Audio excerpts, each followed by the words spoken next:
Magandang hapon mga mi, yan nga po pala ako, nagpe-pray po pala ako niyan mga oras na yan. Mga 5:23 PM na nga po pala niyan mga mi. Pala ako nagpe-pray niya mga bin dahil nga po may bagyo nga po pala sa ating lugar mga mi. Kasi ang ulan dito at hangin mga mi. Ayan nga po mga mi, wala nga po akong magawa kaya po pala nagpray po ako mga mi. At ayan nga po, nagngiti-ngiti pa nga po ako dyan mga mi. At inayos ko nga po pala dyan ang aking buhok. At ito nga po kasama ko po ang aking anak na si Emily. Ayan nga po. Ayan nga po nga mga mi, tulog pa nga po pala dyan ang aking bunso na si Sydney mga mi. Kaya po wala pong makulit.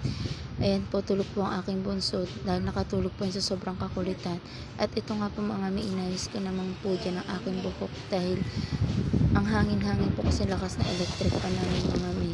At ito po, nagngiti-ngiti pa nga po ako dyan mga mi. Ganda-gandahan na naman yan. Ganda-gandahan na naman ang ating nyo dyan mga mi. At ito nga po pala mga mi, ayan o.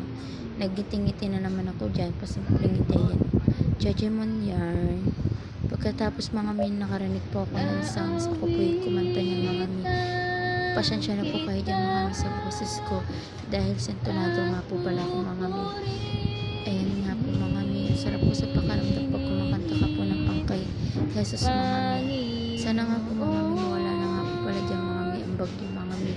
Dahil kawawa po yung mga nasa probinsya mga mi. Wala mi kalimutan mag-like, comment and share and follow na din po mga mi. Nga po pala dito mi sa kapitbahay namin mga mi, sa simbahan namin yung mga tita ko nga po mga mi. Pakinggan nyo po.